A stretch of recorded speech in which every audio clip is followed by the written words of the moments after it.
probably never seen them printed anywhere, so you're very lucky to be here, to be hearing the inside world of the judge. Now, maybe, Julian, can we have a question of you, since you're in the back row and can't have you being reticent? Somebody in the audience, I won't point this person out, wanted this question asked. It's about competitions. About how is it that a judge can remain in the same frame of mind from competitor 1 to competitor 18. Some competitor will draw 3, some will draw 12, some will draw 18, and some will say, oh, 18, I'm last, 1, I'm first. Does it make any difference to the judge? Are you tired of number 18? It's tough, because I think inevitably the first impression will be very important. But what I try to equalize this sort of first impression versus the 18th impression is that by the second or the third play, this is my own method, it doesn't apply to anyone that I'm aware of, is that I try to draw a general curve, a line where I think the average playing is. And then I try to go back to the first player or the second player. I write a lot of notes to myself to remind me of the various characteristics of that playing, and then try to refer back as to where they stand now that I've heard a few more. And then once that sort of general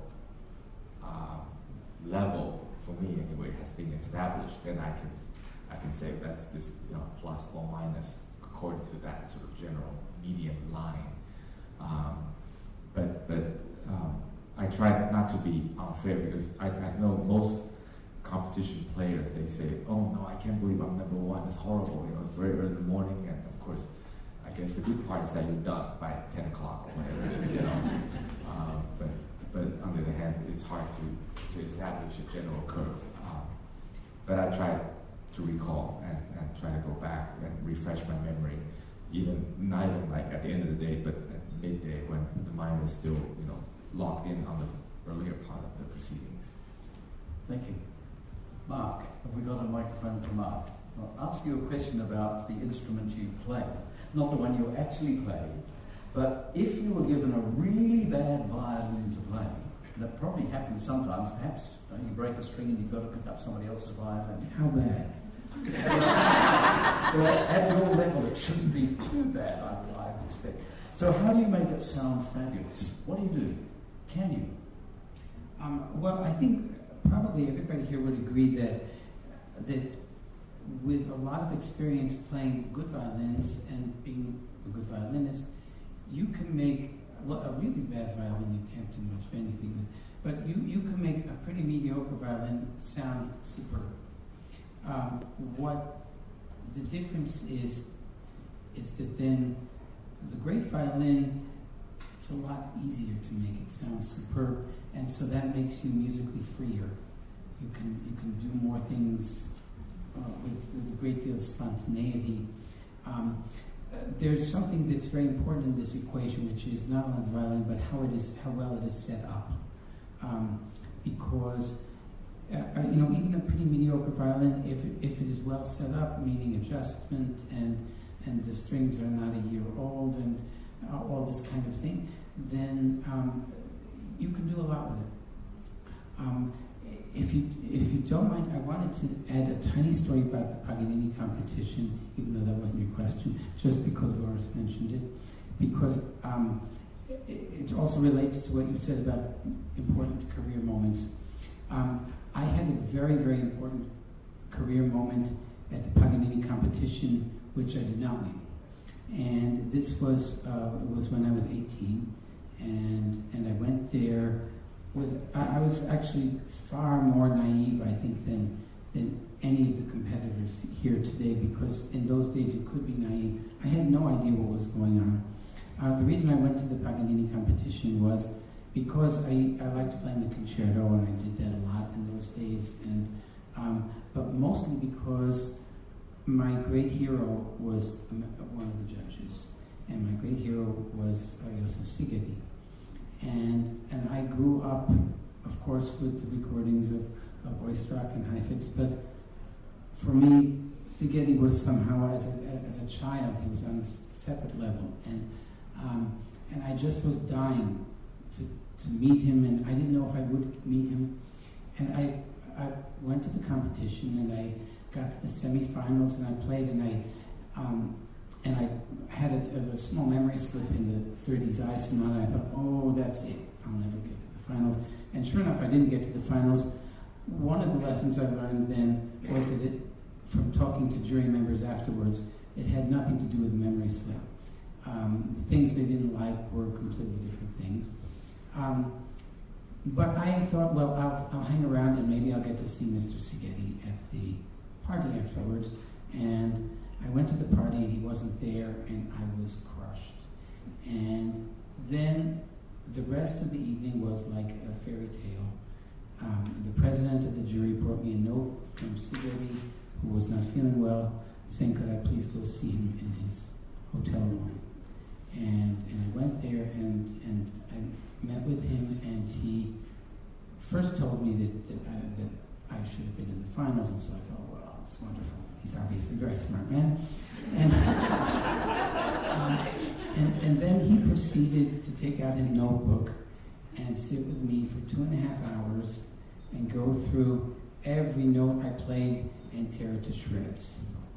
And that was, I think, the most important musical encounter in that time of my life, and it really changed the way I thought about music. And so I feel that competition that I didn't even get to the finals was the one that I got the most out of. A lucky meeting, really lucky. Now, we've talked about the joyous moments, talked about the career-shaping moments. We haven't talked about the disastrous moments. You can write to somebody else now. Vesa, would you like, you've got a disastrous moment, if you wouldn't mind sharing with us, the worst thing that could have happened to you on the stage, wherever, what was it? It's even better I didn't go on stage because I forgot the concert.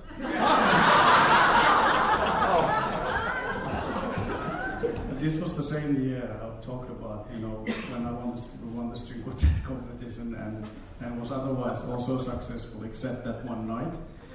When and this was important concert because it was our first concert in Helsinki, and was supposed to be our first concert in Helsinki. And I was in Turku, which is 200 km from Helsinki, 1.5 hours before the concert because I had completely forgotten. And one of my string quartet members rang me, where are you? And I, what do you mean where? It's not none of your business.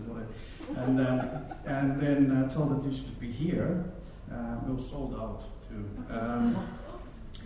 I didn't make it, and in the end they played trios and duos, and they hated me.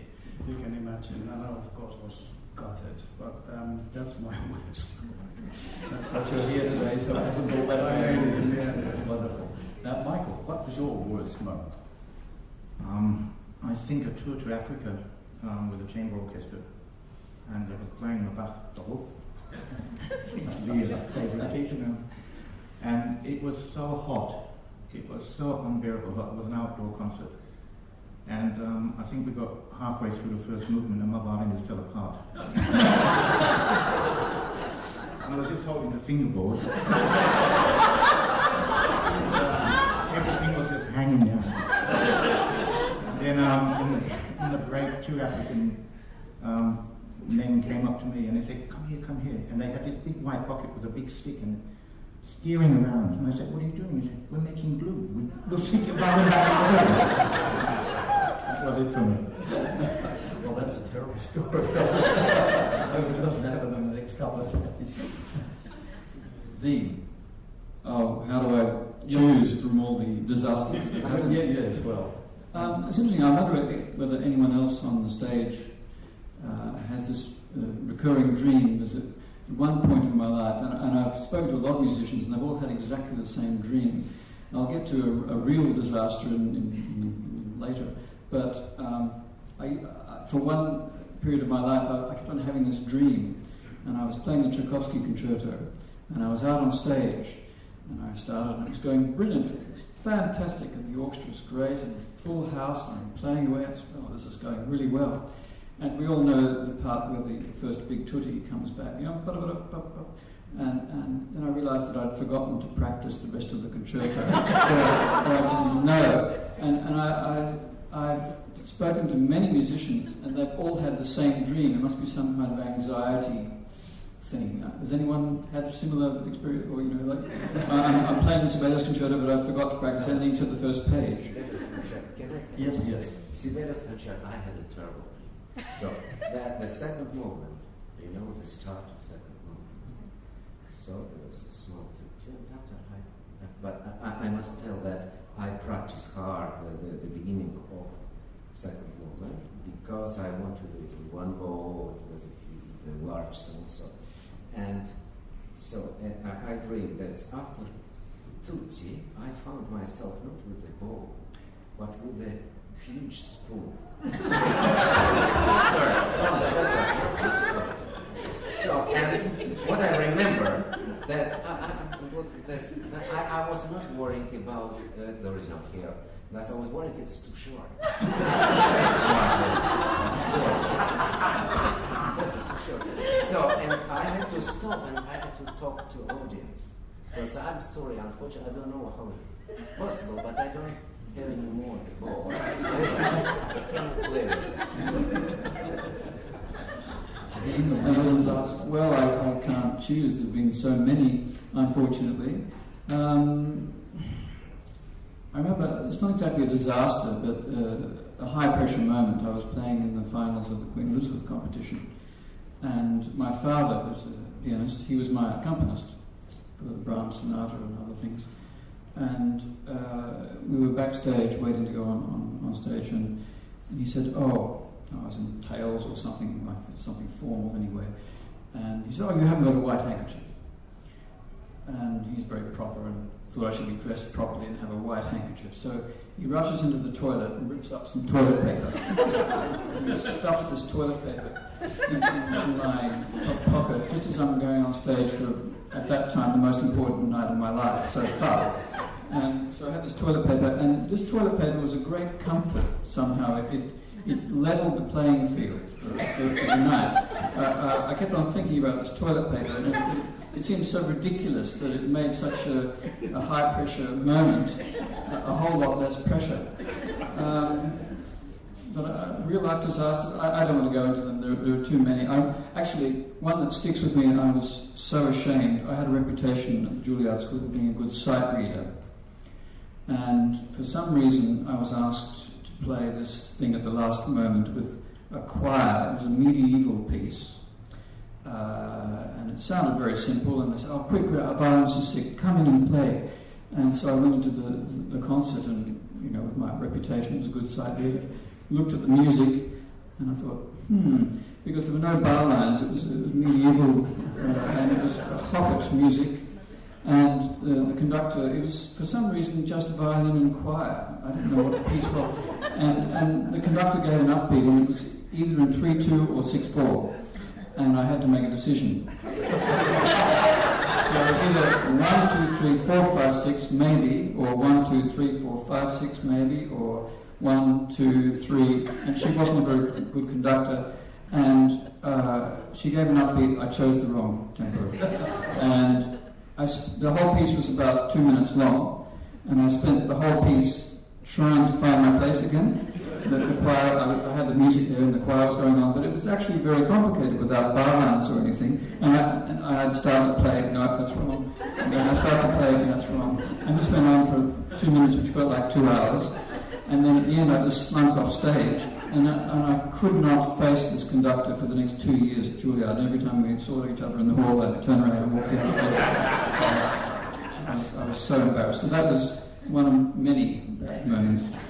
Beware of scores without bar lines. Well, some of that medieval music is actually very modern in its sound, and its rhythm is actually quite complicated. 4 lines back?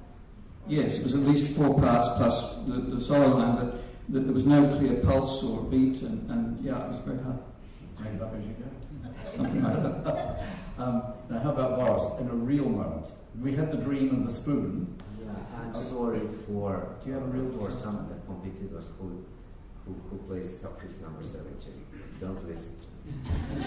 So it was a Paganini competition, and I was playing 17 and 24. And as you know, the Caprice number 17 contains two parts. It's a brilliant passage and very difficult octaves. And after the brilliant passage, comes back. So I was quite worried about the passages. I don't know that the octaves didn't make me scary, so I don't know. I got it from the. You know, sometimes you just feel good with something. So, and I was thinking, if the God will give me the beginning, as it must be, the rest I will be the church, but no problem. So, and you know, miracle, the passage was absolutely fantastic. I can say it now, because I don't remember. Yeah, no, but I felt very good, absolutely, with the passages. So, and the last two chords, and I told myself, and now I will show them my Russian octaves. And I start. The right hand was fine, but I didn't put the two fingers on the right string. So, and I didn't play G. I play C. So. The octaves weren't octaves. So you played No, the rhythm was good. It was absolutely fine. But the first two bars, it was sort of Stockhausen. So, no, I start. Now I feel my heart. And we were so surprised. No, but it was two bars of Stockhausen. Maybe I was at about the first, second, and 18. During the national selection, I drove the number one. So I was number one. And I was very, very scared to do it. And when I drove number 36, I was very happy. I didn't realize it's number one, but 30. That's 9 o'clock, but not first thing. It's anyway, it's 9 o'clock. It's 36, but it's 1 also. So, I mean, maybe not everybody was listening at 9 o'clock from the jury in this class. No, but 2 bars was just the most difficult 2 bars in my life. Okay, apologies for everybody who's playing the Bach Chaconne.